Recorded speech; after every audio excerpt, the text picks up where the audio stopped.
Abra a sua Bíblia comigo, eu quero ler 4 versículos da palavra do Senhor com vocês. A presença dele é muito forte aqui nesse lugar. Realmente nós estamos muito gratos. As canções que o ministro Cleverson foi direcionado por Deus foram maravilhosas para essa manhã. É muito lindo porque eu fico muito maravilhado e grato com Jesus, porque assim, eu venho nos cultos de manhã, Deus faz uma coisa, eu venho de noite, Ele faz outra. Deus tem me dado o privilégio de estar nos dois. 4 versículos vamos ler da palavra de Deus. Êxodo 25, dando continuidade no que nós estamos falando e dando continuidades na história.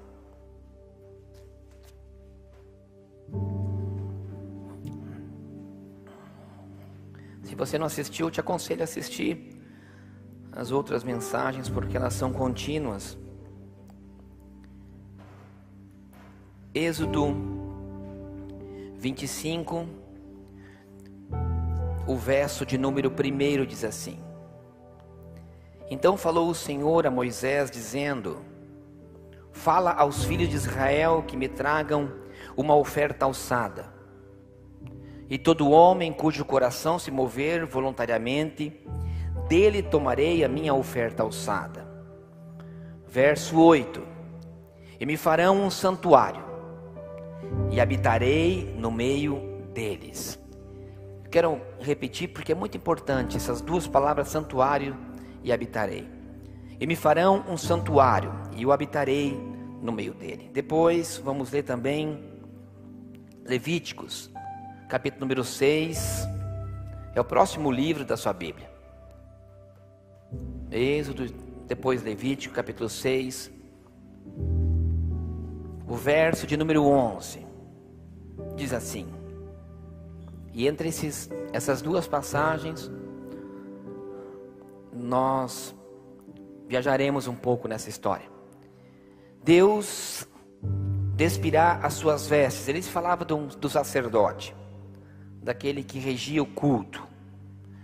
Deus despirá as suas vestes e vestirá outras vestes. E levará a cinza fora do arraial para um lugar limpo. O fogo, pois, sobre o altar arderá nele e não se apagará. Mas o sacerdote acenderá a lenha nele cada manhã. E sobre ele porá em ordem o holocausto. E sobre ele queimará a gordura das ofertas pacíficas.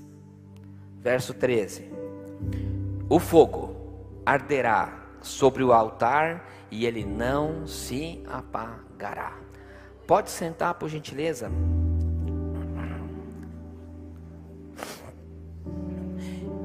Nós vimos na semana passada que a diferença entre um homem que levanta um altar chamado Abraão e de um homem chamado Ló que não levantava altares. Deus continua a história de Abraão, ele começa a peregrinar pela terra. Deus lhe dá coisas, não somente a terra, mas Deus lhe dá uma família. Deus começa a multiplicar a sua família. Abraão começa uma caminhada, ele começa a ter filhos, os seus filhos, ele começa a ser avô.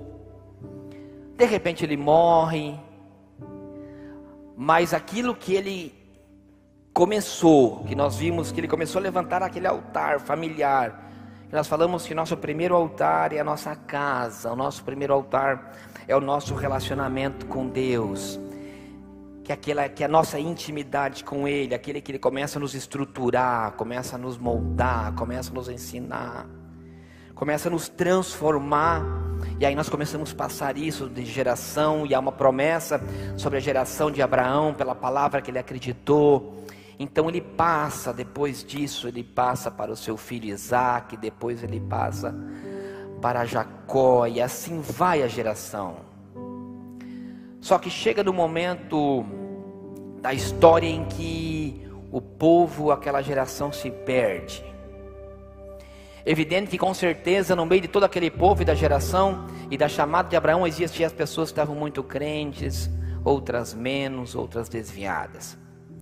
Tanto fato é que, pela fome do povo, eles foram parar no Egito através de uma descendência de José. E lá um homem chamado José é levantado, porque José, que era um descendente de Abraão, um bisneto de Abraão, continuava com a chama e continuava fazendo altar e levantando o altar aonde ele estava. Diz que José, mesmo no Egito, ele continuava firme na presença do Senhor. E depois disso, depois que morre José, o inimigo toma conta do povo de Deus, e o povo de Deus chama e clama, mas também ainda havia uma semente, havia uma promessa. Então levanta um homem, chamado Moisés, porque ele queria resgatar o que estava faltando no meio do povo. Eles já não levantavam mais altares no Egito. Existia uma chama, existia uma semente, mas não existia mais altar. Então Deus chama Moisés, ele tem um encontro com Deus. A sarça queima, ele vê o fogo, ele vê que é tremendo, porque Deus sempre fala do seu poder, e nós podemos ver uma luz sempre no fogo. É tremendo isso. E nós podemos ver isso que quando Moisés tem o contato com aquele fogo que se ardia e não se consumia, o fogo não se apagava. Então quem sabe Moisés fala assim, em outras palavras, eu quero esse fogo para mim. E Deus fala através daquele fogo, e nós conhecemos a história. E Deus levanta a vida de Moisés e resgata um povo que estava perdido. Através de um homem, liberta um povo que estava totalmente desnorteado. Então Deus fala com Moisés, e quando Moisés tinha o seu altar levantado, ele fala para Moisés, Moisés, nós temos que fazer algo diferente. Você vai levantar um santuário. E Moisés fala assim, começa a recolher a oferta das pessoas. Porque nesse lugar, nesse santuário eu habitarei. E Deus começa a dar medidas a Moisés. Interessante que nós vemos a Bíblia, em todo o relato que está, de que ele começa a ensinar a Moisés, ele começa a falar, olha, você começa pelo Santo dos Santos. Ele fala assim, você vai fazer uma arca. Nessa arca você vai colocar as tábuas da lei que eu te ensinei. Ela dá o formato, eu não vou falar nisso, que nós não temos tempo, porque esse não é o foco, mas ela é toda de ouro.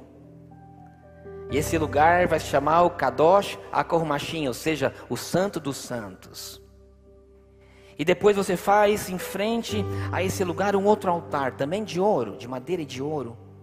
Esse lugar se chamará o altar de incenso. E depois você colocará uma mesa, em cima da mesa você coloca 12 pães que representarão as 12 tribos de Israel. E do outro lado você coloca um candelabro, e nesse candelabro ele terá sempre também o seu fogo aceso, e iluminará esse lugar que se chamará Kadosh, o lugar santo.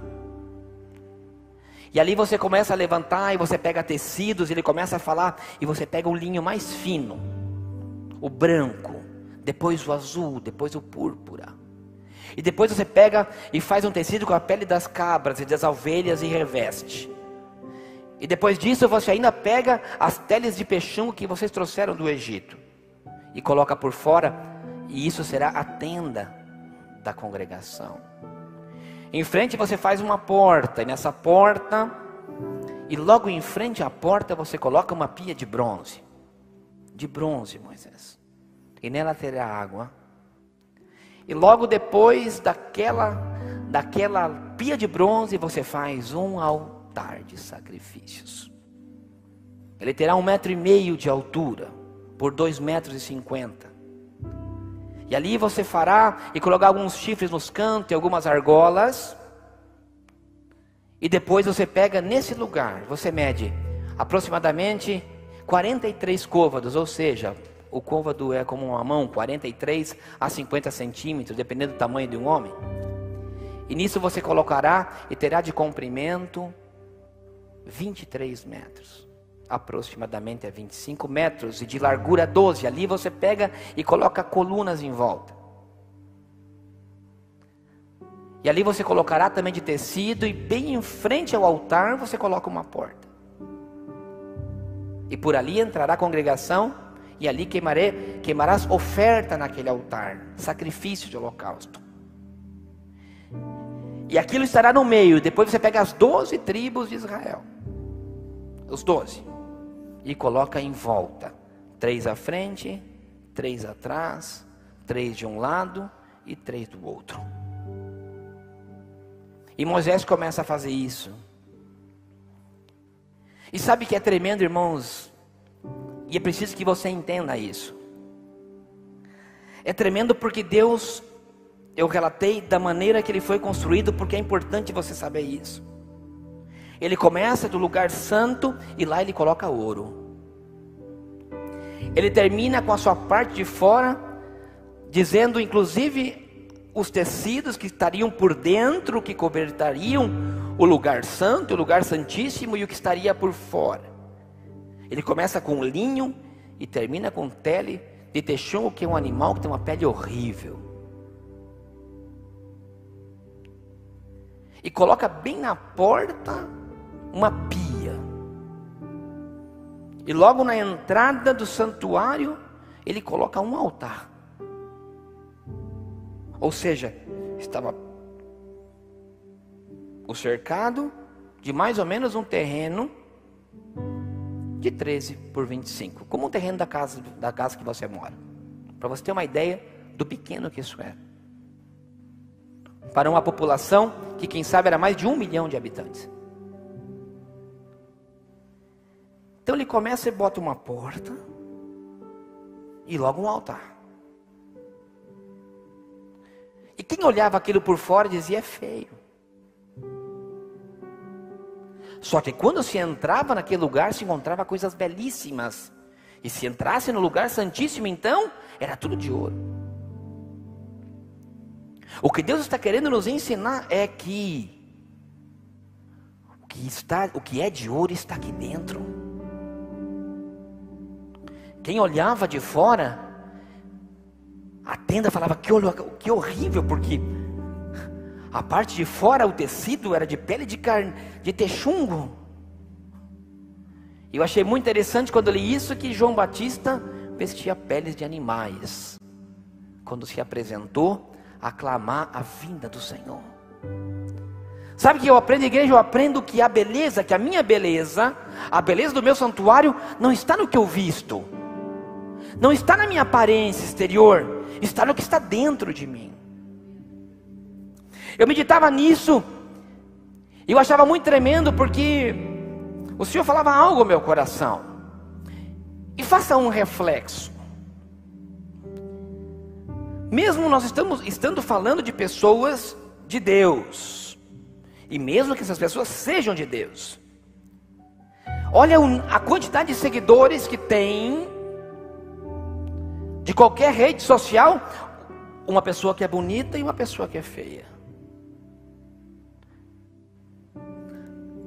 E esses dias, o que me chamou muita atenção, porque eu vi um rapaz que tem muitos seguidores, e é um rapaz muito apresentável, fala muito bem e muito bonito.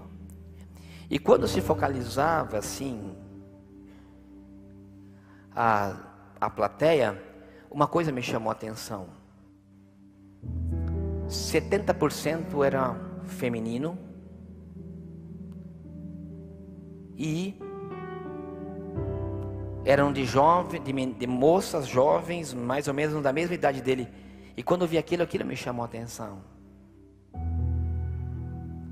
Aí o Espírito Santo falou muito forte no meu coração: a igreja de hoje tem que mudar o seu olhar. Porque a igreja continua ainda olhando o exterior e a aparência. Segue o que é bonito, aparentemente, mas não segue o que é feio. Sendo que o que é precioso, o que está de ouro, está no meu interior e não está no meu exterior. Então eu quero que vocês entendam que a minha formação, no plano de Deus, porque Deus deu a medida para Moisés, escute isso.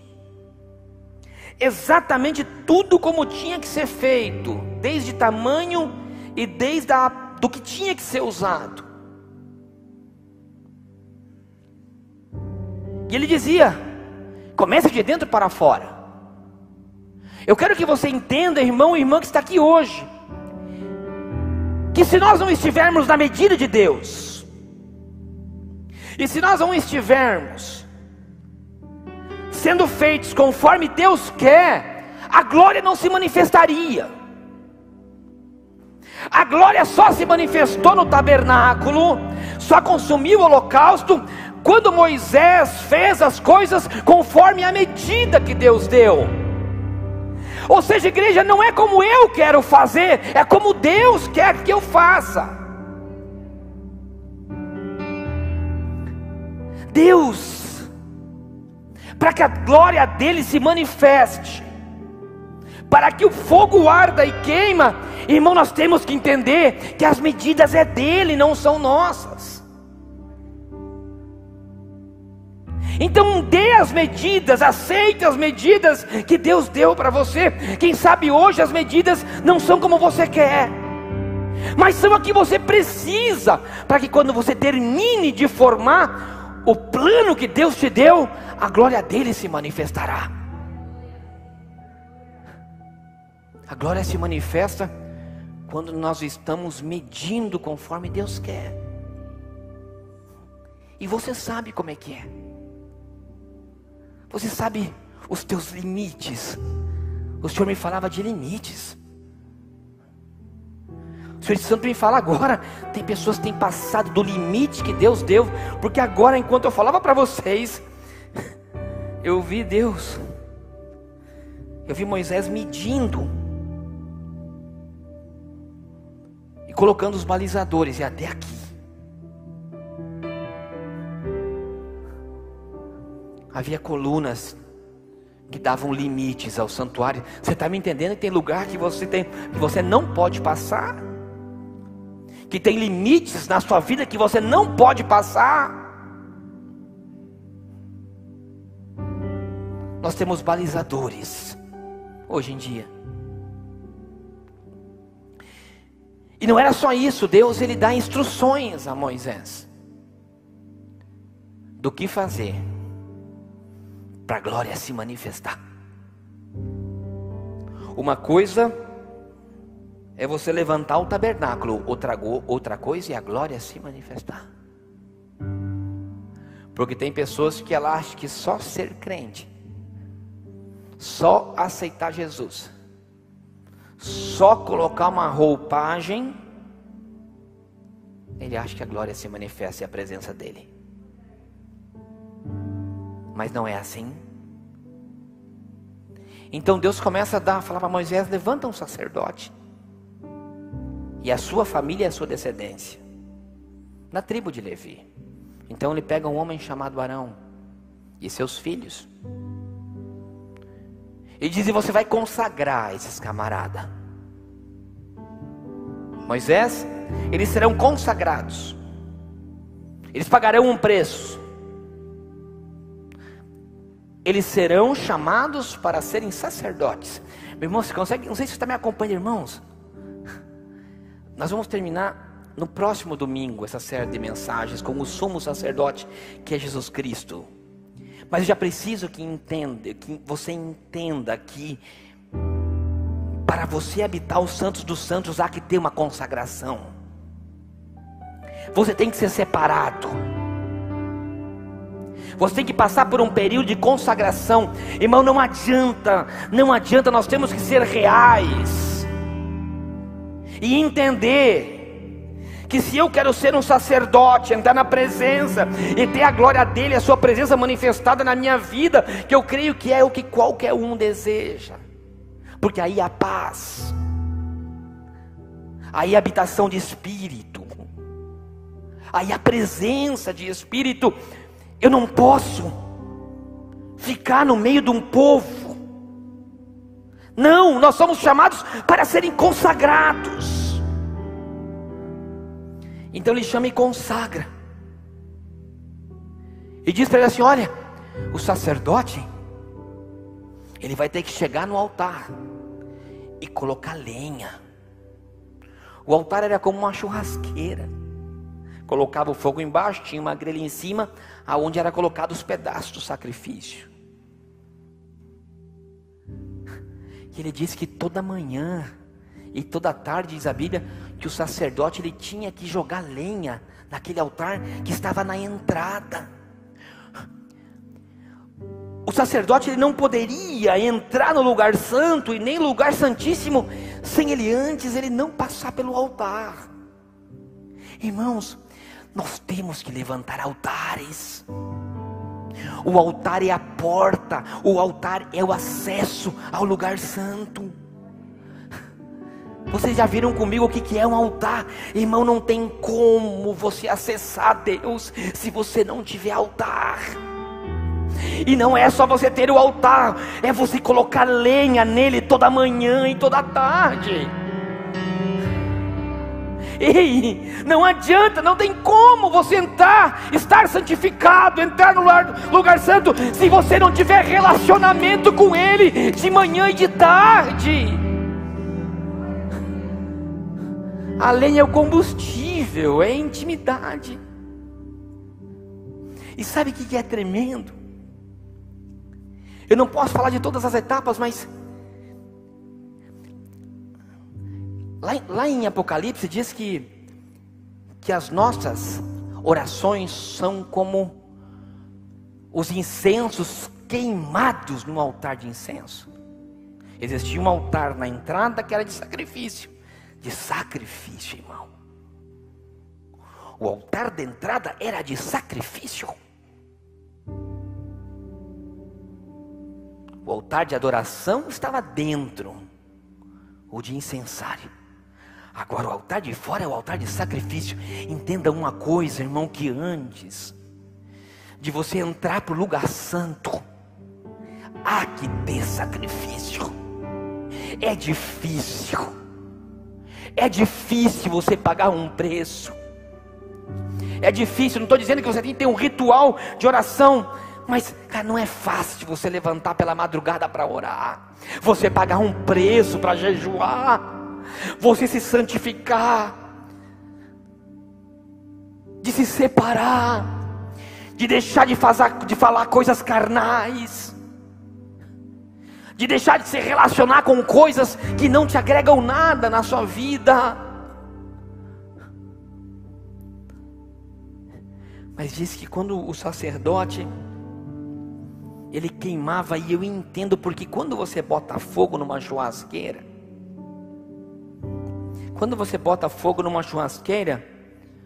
só tem fogo. Fogo não tem cheiro, quem sabe tem um pouco de cheiro de lenha. Você já vai entender o que Deus faz. Porque diz que o sacerdote ele tinha que pegar o fogo que estava no altar de sacrifício, aquele fogo, ele tinha que entrar dentro do lugar santo. E o mesmo fogo do altar de sacrifício, e só podia ser esse fogo, não podia ser outro, era o fogo que se colocava no altar de incenso. Ele pegava o fogo do altar de sacrifício, depois de ter feito o sacrifício, ele pegava o fogo. Imagina você andando com o fogo do sacrifício na mão. E ele chegava e falava assim: não, agora eu boto nesse aqui. E aí ele colocava especiarias. E a fumaça inundava o lugar santo com um cheiro muito agradável. E é tremendo isso, irmão, porque diz que aquela fumaça inundava o lugar santo, inundava o Kadosh HaKamashim, que era o lugar santíssimo, e diz que a presença de Deus só se manifestava quando a fumaça enchesse o lugar santo. Eu volto para a churrasqueira. Quando você bota lenha numa churrasqueira, não tem cheiro. Tá lá, bota a grelha, aí de repente você vai e prepara a carne. Você pega, faz a carne, bota tempero com carinho. Aí você coloca em cima da grelha e faz...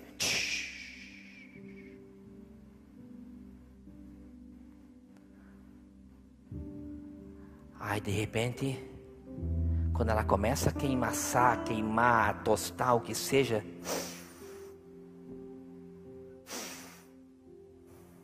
começa a vir um cheiro. E o cheiro da carne é tão forte, irmão, que se o vizinho da tua segunda, da terceira, da quarta casa fizer um churrasco, você sai para fora e fala assim: meu Deus, tem gente assando carne. Eu não sei se você está conseguindo me entender, mas eu preparo o fogo, boto o fogo, alimento o fogo, porque não pode ser pôr o carvão. Quem assa a carne, né, peixeiro, sabe que tem que ser tem que estar aceso, o negócio tem que estar quente, porque se você botar a carne em cima do fogo com foguinho de nada, ela estraga, fica dura, ninguém quer comer. Mas quando você alimenta aquele fogo, aquele negócio está ardendo, e você bota a carne, bota o sacrifício, eu imagino Deus lá em cima, olha o incenso subir. Meu Deus, tem alguém queimando carne, eu preciso ir lá para comer com ele.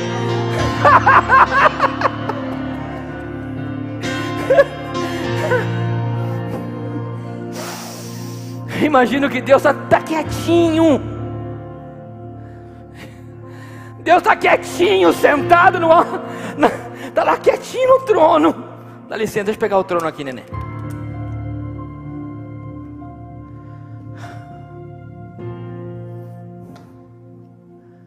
Deus está lá, olhando o mundo, a bela criação, os anjos adorando. Ele está com os olhares nos anjos, porque Ele está com o olhar em quem adora. Está Jesus do lado, e fala: aí, meu filho,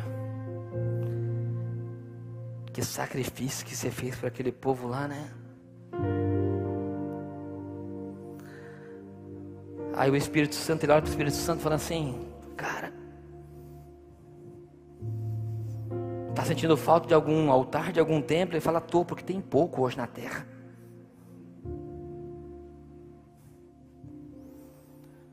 Aí ele fala assim: vamos, meu Deus, vamos mandar fogo igual Sodoma e Gomorra, vamos queimar tudo. Aí Jesus fala assim: não, faz isso não, pai. Eu morri por eles. Não. Tem gente levantando altar lá, sim. Tem alguns Abraão lá no meio. Aí de repente tem um camaradinha do nada. A irmãzinha, que ninguém dá valor nenhum. Aquele que está longe do púlpito. Aquele que está longe da internet, mas está colocando fogo na churrasqueira. Ai, está colocando muita lenha. Aí de repente tem alguém clamando, e ela começa a botar o sacrifício. A carne começa a queimar, e Deus faz assim: que cheiro é esse? Tem carne queimando. Aí ele já se levanta e ele fala assim: eu vou lá comer com ele, eu vou lá sentar na mesa com ele. Ei, coloca lenha no teu altar, pelo amor de Deus. Coloca fogo, coloca carne para queimar, que o cheiro vai subir agradável. E quando a fumaça da churrasqueira inundar o lugar santíssimo, a glória dele vem, a glória dele se manifesta. E quando a glória dele se manifestar, não há demônio que pode ficar.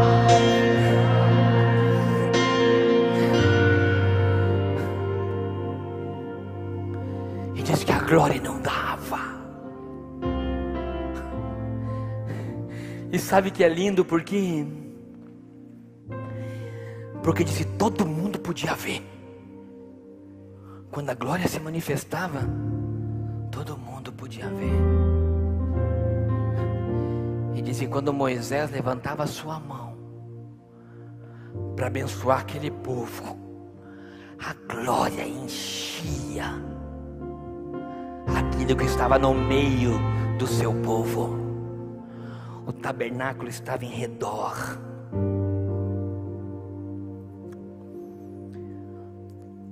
Todo mundo, quando se levantava, e todo mundo estava com a sua cara e a sua casa virada para o tabernáculo. Imagine que o cara levantava de manhã para trabalhar, ele botava o pé para fora, a primeira coisa que ele via era o altar. Ele sabia que de trás daquela porta de entrada do tabernáculo havia um altar, que era um altar de comunhão para a sociedade. Aqueles que passavam por aquele altar iam fazer diferença no meio do seu povo. As pessoas que passavam por aquele altar, a glória dele se manifestava. Sabe o que eu entendo com isso, igreja? Que esse segundo altar do tabernáculo é o altar de comunhão. É o altar que está no meio. Ei, nós somos altares para estar no meio da sociedade. Nós somos o altar para com aquele fogo contagiar as pessoas aí fora que precisam desse fogo. Essas pessoas que estão sem direção, essas pessoas que não têm um lugar para ir. Mas a nossa casa está voltada para o santuário. A minha casa não é só a minha casa, mas é a minha casa. Nós vimos que nós somos a presença dele. A minha casa, a minha geração está voltada para esse santuário. E eu conheço o caminho. Não estou falando de beleza exterior, eu estou falando de presença manifestada pela glória dele. Eu tenho as medidas que Deus quer. Eu conheço as medidas que Ele me deu. Todas. Você conhece, irmão, o teu balizador. Não saia das medidas de Deus. Porque quando você está fora da medida de Deus, há um fogo estranho. O mesmo livro de Levíticos conta a história de dois rapazes, Nadab e Abiú, filhos de Arão.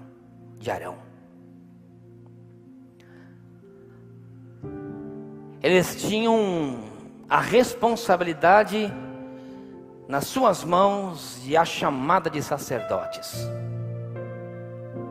Eles tinham uma chamada para servir a Deus. Fizeram todo o período de estudo de consagração com Moisés e com o seu pai Arão. Seu pai, quando sacrificava com Moisés, a glória se manifestava. Mas aqueles dois moços, no capítulo 10 de Levítico, conta a história, depois você lê na sua casa. Diz que um dia eles levantaram pela manhã, foram no lugar santo com um fogo que não tinha saído do altar de sacrifício. E a Bíblia chama aquilo de fogo estranho. E foram querer queimar incenso para Deus com fogo estranho. Se você ler alguns versículos após a sua morte, Deus diz o porquê que eles morrem. Porque eles foram bêbados sacrificar, cheios de vinho, sem ter se consagrado. E eles queimam aquele incenso, sobe a fumaça, Mas aquela fumaça foi reprovada porque não tinha sacrifício. Não tinha cheiro de sacrifício. Não tinha consagração. Era fogo estranho. Meu irmão, tem tanta gente com fogo estranho. Tem tanta gente querendo queimar incenso sem ter passado pela porta e pelo altar de sacrifício.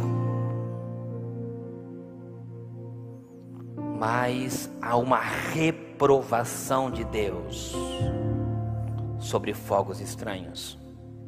Diz que aqueles 2 moços morrem depois de sacrificar, de queimar incenso com fogo estranho. E o versículo 10 é forte, porque ele diz assim: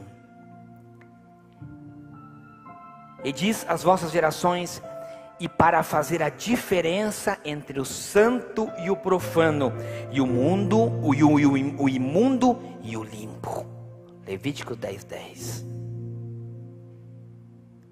Meu irmão, nem tudo que está na igreja em cima do púlpito tem aprovação de Deus. Tem pessoas que estão com fogo estranho, queimando incenso, mas já foram reprovadas por Jeová. Reprovadas. E a reprovação significa a morte. Tem pessoas morrendo espiritualmente, achando que estão no caminho certo. Irmão, aprenda uma coisa: não existe. Lembra que eu falei? O fogo tinha que ser pego do altar de sacrifício e levado para o altar de incenso, para ter a aprovação de Deus. Não existe fogo no incenso sem a carne ter sido queimada. Antes de você poder pegar o fogo do altar de sacrifício e de holocausto para colocar no incenso, e para que pudesse subir queimando agradável ao nariz do nosso Senhor, a carne tinha que ser totalmente consumida.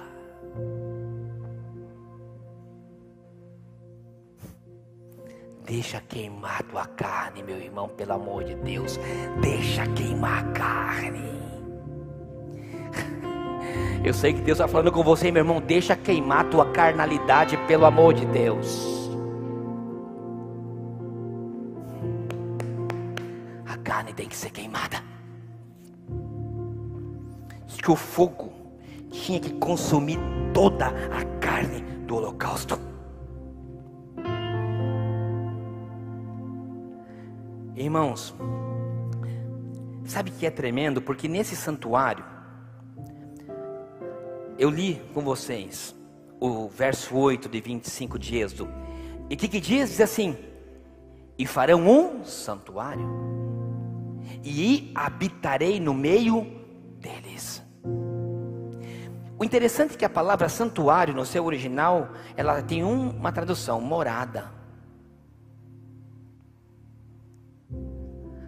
A palavra habitarei, no seu original, lá no Êxodo, ela significa viver naquele lugar. Não é só no habitar, é se estabelecer. E seria mais ou menos como tabernaculou. Ou seja, o tabernáculo virou lugar de morada. Habitou, tomou posse, possuiu aquele lugar. E sabe o que é forte, irmão? Porque morada, o que é morar? Eu moro em tal lugar. É o endereço de uma pessoa. Agora habitar é você viver naquele endereço. Tem pessoas só que moram, só tem endereço, mas não habitam. Aí Deus falava no meu coração: eu não quero só morada, eu quero habitar.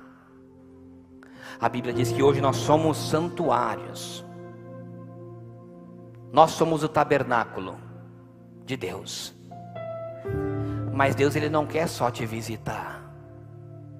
Ele só não quer, meu Deus, é muito forte, ele não quer ser só, você não tem que ser só endereço dele, você tem que ser habitação dele.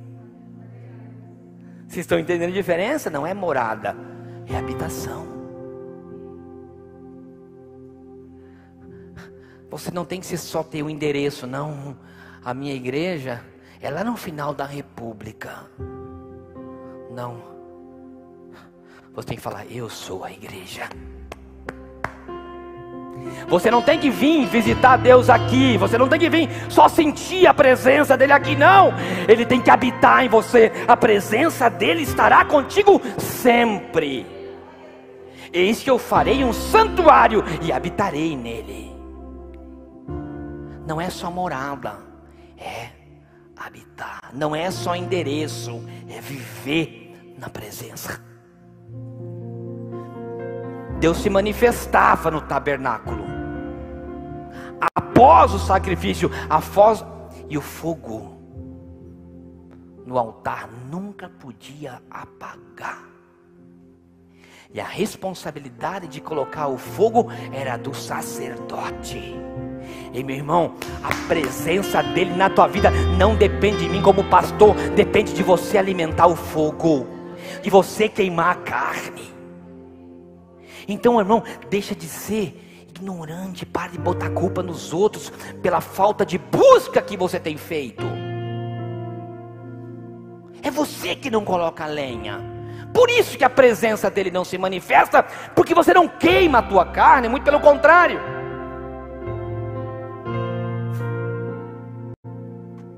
Irmão, mas tem uma outra parte, e ali Deus se faz morada no meio do seu povo.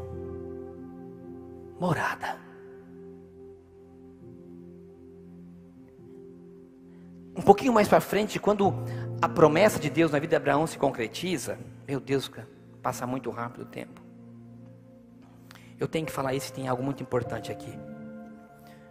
Porque nós estamos falando de altar. Quando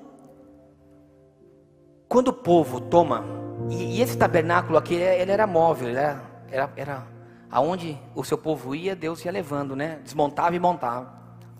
Quando Josué toma posse da terra, Levítico, em Josué 18, ele divide a terra para cada um. Ou seja, ali eles estavam tomando posse daquilo que Abraão começou lá atrás. A terra prometida ele dava. Irmão, a terra prometida ele dá, viu? Ele dá a todos. Todos. Quero que você entenda isso. Nós estamos fazendo uma história. A terra prometida ele dá a todas as gerações. A todos que têm direito à promessa. Vai receber você, vai receber teu filho, vai receber o teu neto, uma porção da terra. Há uma promessa. Então Josué chega e faz um tabernáculo. Levanta um tabernáculo. Da mesma maneira que nós falamos aqui, ele levanta um tabernáculo. Só que ele já não faz somente de peles, ele começa a fazer uma estrutura um pouco mais forte, de pedras, porque o povo ficou 329 anos no mesmo lugar, um lugar chamado Siló. 329 anos. Nas escavações feitas há mais ou menos uns 15, 20 anos atrás, entrou uma discussão de onde seria o verdadeiro lugar do tabernáculo em Siló.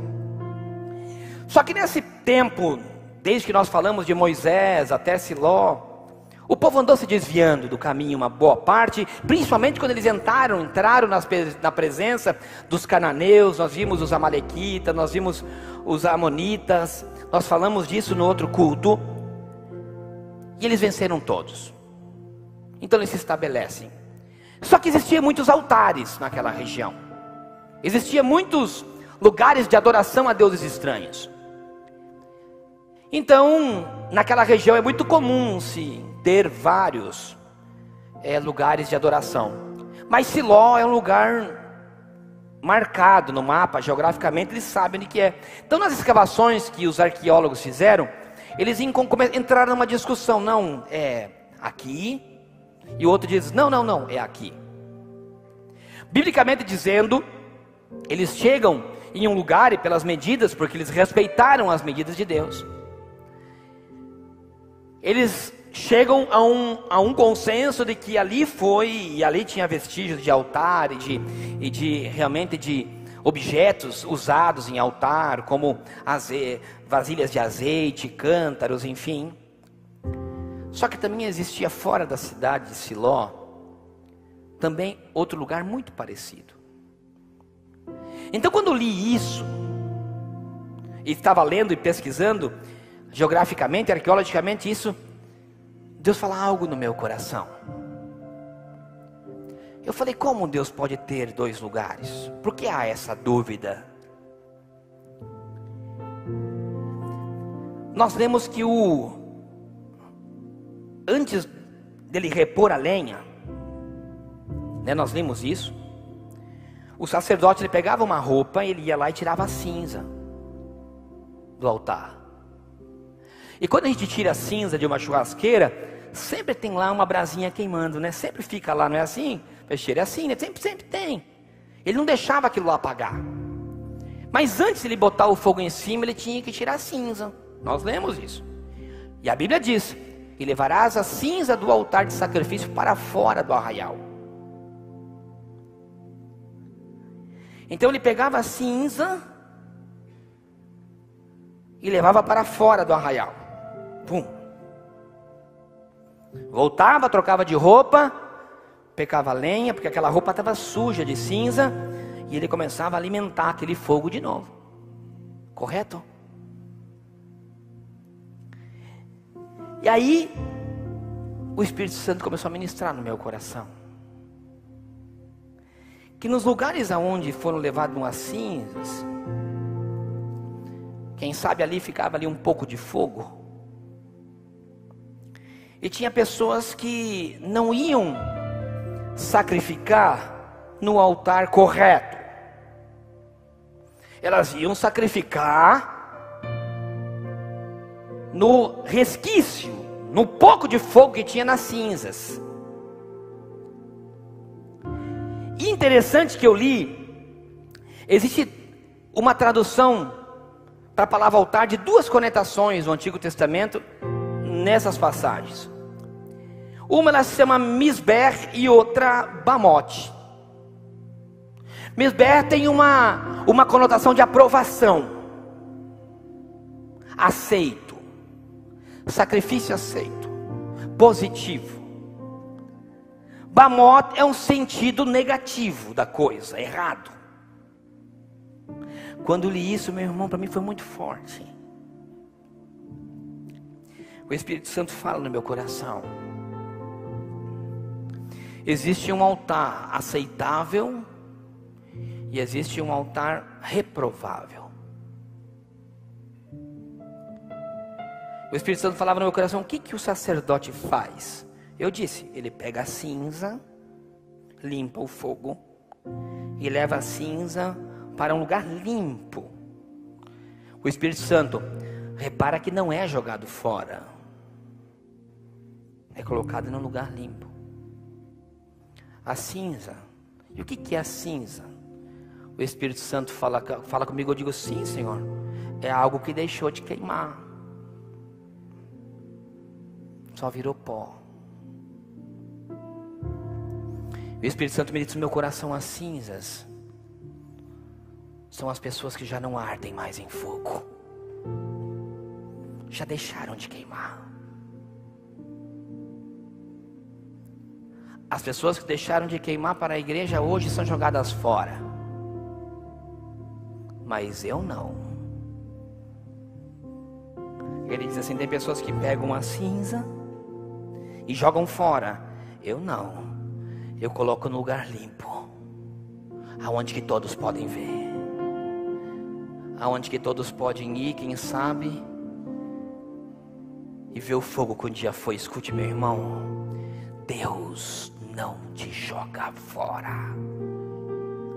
Por mais cinza que você seja, se quem sabe fala: pastor, eu não queimo mais, eu não sou lenha mais, eu já não sacrifico mais, e o meu altar pode ser um altar de reprovação. Ei, mas eu quero te dizer algo: você está aos olhos de Deus em um lugar limpo.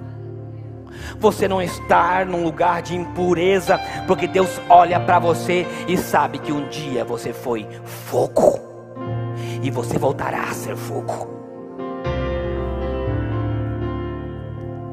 É tremendo. Ou seja, existe um altar de reprovação e um altar de aprovação. Só que o problema é que tem pessoas que deixaram de queimar e que ainda acham que são fogo, e que tem pessoas vindo sacrificar em algo que não queima mais com o fogo do altar, que só é cinza. Vocês estão me entendendo o que eu estou falando? Meu irmão, cuida onde você vai jogar o teu sacrifício. Cuida onde você coloca a tua oferta. Cuida quem bota a mão na tua cabeça. Cuida com quem você vai cultuar. Existe altar de aprovação nas medidas de Deus e no lugar de Deus. Mas também existe lugar de cinzas, de reprovação. As cinzas são para nós vermos. E eu entendo, se eu olho para uma cinza, eu entendo também que eu tenho que, quem sabe, resgatar o fogo naquela cinza. E é isso que eu e você como igreja temos que fazer, sacrificar no lugar certo, botar fogo no lugar certo, queimar o sacrifício certo. Mas eu não tenho que jogar fora a cinza. Eu creio na regeneração da igreja. Todo mundo pode estampar, vivem estampando. Tem filho de Satanás dentro da igreja que tem coragem de ficar apontando o pecado de gente que foi um dia ungido por Deus. Meu irmão, se tem uma coisa que me dói no coração, é quando eu ouço que qualquer pessoa dentro da igreja vacilou e caiu e pecou, e principalmente quando alguém que tem nome, o diabo vai vir com tudo para derrubar mesmo. Agora eu, que faço parte do mesmo corpo, ficar postando na internet, jogando e fazendo fofoca com a queda dos outros, não, meu irmão, ele é uma cinza que deixou de apagar, de queimar. Meu irmão, nós temos que resgatar de volta essas pessoas. Tem pessoas, eu sei que tem muito, mas pastor, tem um monte de sem vergonha, e tem, mas ele é uma alma como eu e você fui. E nós temos que tentar resgatar essas pessoas de volta. Aquele camarada que um dia foi um instrumento para Deus, um dia que caiu, que está na droga, que está na prostituição, que está fazendo coisas abomináveis, sacrificando em altar estranho. Mas cara, vamos resgatar eles de volta. Vamos orar por eles, em vez de estampar, de fofocar, de falar mal. E vamos dobrar os joelhos para que Deus levante alguém que jogue um fogo de novo naquele lugar. Eu acredito na igreja. Eu acredito no corpo de Cristo. Eu creio que as pessoas, que nós fomos chamados para sermos queimados e como um cheiro agradável ao Senhor. As minhas atitudes jogam lenha. Eu jogo lenha. Você joga lenha. Irmãos,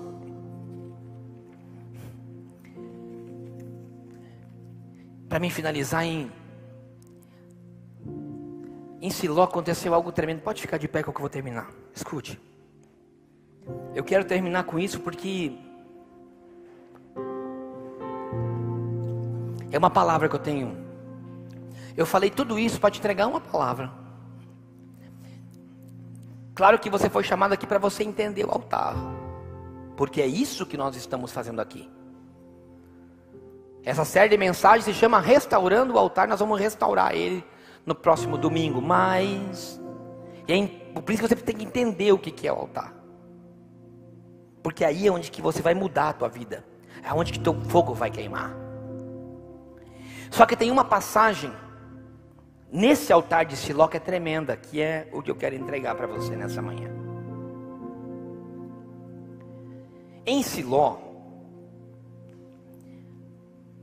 e eu quero que você, e vai de encontro como tudo começou. E quem sabe você A tua promessa terminou?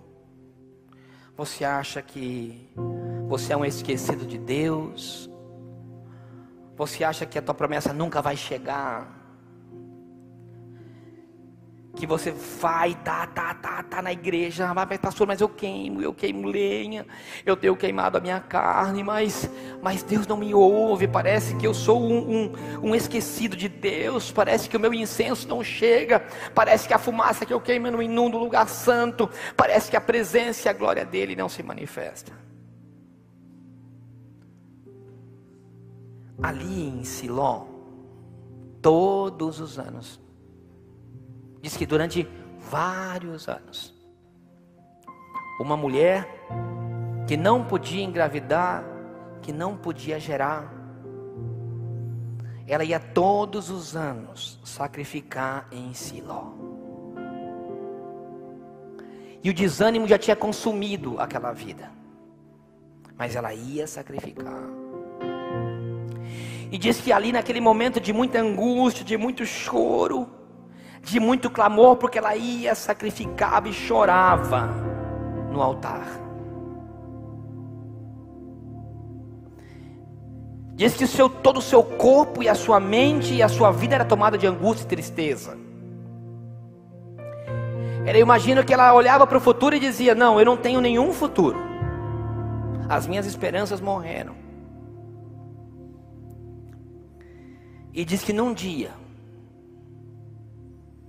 quando o inimigo chacotava da cara dela, e vocês sabem de quem eu estou falando de Ana, mãe de Samuel. Diz que num dia, tinha um homem de Deus. Diz que lá havia um sacerdote chamado Eli. E entendo que nós temos, vocês vão ver que o livro de Hebreus é muito claro que nós temos um sumo sacerdote. Um sumo sacerdote naquela época era Eli. E ela estava lá no altar de Siló. Mas ela estava no altar correto. Ela não estava no negativo, ela estava no positivo. E diz que enquanto ela chorava e clamava, chegou. Depois de sacrificar, chegou o sumo sacerdote. Meu irmão, é muito forte isso. Ele continua queimando. Continua perseverando. Continua no altar correto. Continua no santuário. Continua na comunhão. Continua colocando lenha. Pode chorar. Pode gritar. Que a tua fumaça está enchendo o lugar. E eu imagino aquela mulher chorando, gritando, e diz que ela chorava, e eu consigo entender que ela estava falando no mistério, porque ele chega para ela e fala: você está bêbada? A mulher falou: não, eu estou orando, eu estou clamando. E quem sabe o sacerdote fala assim: mas e por que você chora? Ela diz: é porque eu não posso gerar. A minha vida é uma desgraça. Eu não consigo gerar nada. E aí o sacerdote joga uma palavra para ela. Meu irmão, quero que você abra o teu coração para Jesus hoje, nessa manhã, e creia no poder do altar, da comunhão, do fogo, do santuário e do sacerdote que é nosso Senhor Jesus Cristo. Ele diz para ela: mulher, descansa em paz. Vá em paz, porque você irá gerar. Eu quero dizer uma coisa para você, meu irmão: vá em paz. Vá com essa palavra, queima no santuário. Só que entenda, você tem que entender isso, que tem altar correto e altar errado. Existem medidas de Deus. Você tem que ir no lugar correto. Ai, isso é tremendo, irmãos. Ana sabia o endereço. Existia 2 altares. A arqueologia diz isso. Ei, vá no lugar certo. Sacrifica na presença do sumo sacerdote. porque a palavra ela virá dele, determinando que você sim irá gerar. Coloca a sua mão no seu coração. Eu não sei por que é que você tem clamado. Eu não sei qual é a situação em que você se apresenta hoje, mas sim eu posso te dizer que se você estiver no altar correto, sacrificando da forma correta, queimando a carne da forma correta, o sumo sacerdote vai ouvir a sua oração, ele vai ver. E eu quero que você comece a falar com ele nessa manhã. Você está no altar, você está diante dele. Coloca agora tudo para fora. Coloca no teu coração agora a tua indignação, a tua incerteza, tudo, porque hoje eu te digo, você está diante do altar correto, diante do lugar santo, as portas de entrada do santuário. E hoje quando queimar, vai ser um perfume agradável ao Senhor. Ele levantará do altar e dizendo: nesse domingo de manhã tem cheiro de carne queimando. Nesse domingo de manhã eu vou me levantar e vou comer com ele. Nesse domingo de manhã eu chegarei lá e entregarei um presente para ele, em nome de Jesus. O Santo do Santo, a fumaça me esconde. Meu Deus! Só teus olhos me Abra o teu coração para ele nessa manhã. Debaixo de tuas asas, ele está aqui. é meu Ei, pode ter cinza. O sacerdote vai arrancar a cinza e vai ter fogo de novo. Tua presença é o meu prazer. Aleluia. O Santo do Santo, a fumaça me esconde. Ele está te abraçando. Só teus olhos ele está te abraçando. Debaixo de tuas asas é o meu abrigo, meu lugar secreto. Só tua graça me basta, tua presença é o meu prazer. Eu quero orar por você.